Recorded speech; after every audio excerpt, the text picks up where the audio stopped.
Hello, welcome to this video introducing the letter we call 2 Corinthians, although actually it's most likely that there was a good deal of correspondence and it's likely to have been possibly even the 4th or 5th letter between the Apostle and the Church.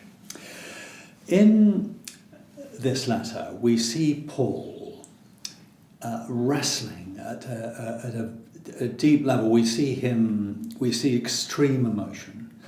And we see him struggling to guide the Corinthian church into a much more mature and better understanding of what apostolic ministry is.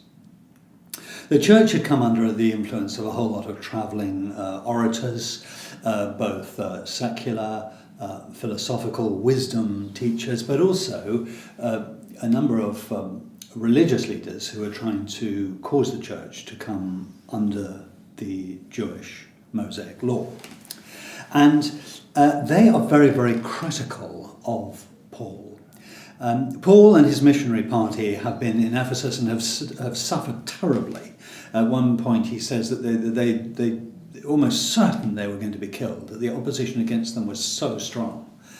And he writes this letter to try and win the Corinthians back to being loyal to him. The first part of the letter corrects a whole lot of misunderstandings and goes in some depth into what apostolic ministry is like. And then in chapters 8 and 9 he appeals for their help in raising money for relief, for financial relief for the Jews in Jerusalem.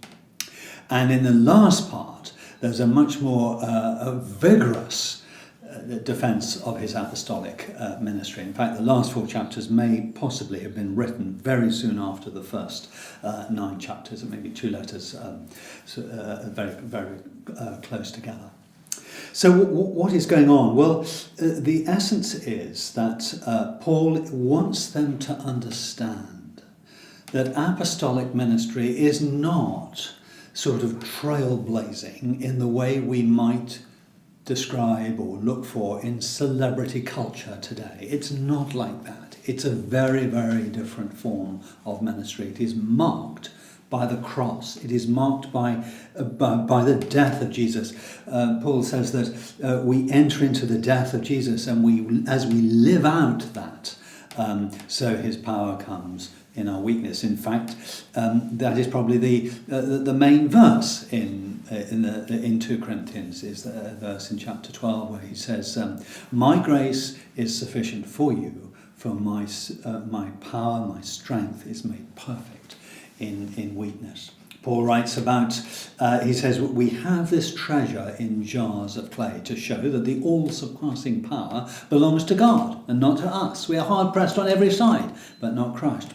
Persecuted, but not abandoned. Perplexed, but not dismayed. We're struck down, but we're not abandoned. We always carry around in the body the death of Jesus, so that the life of Jesus may be revealed in and through our mortal bodies. And that, of course, is a picture of Paul's ministry, of all that he suffered, and yet as he kept on, as it were, almost being brought again and again to the point of death, through that Jesus worked through him, and churches were established all the way through the Eastern Mediterranean, and then, of course, he ends up going to Rome and preaching the gospel there.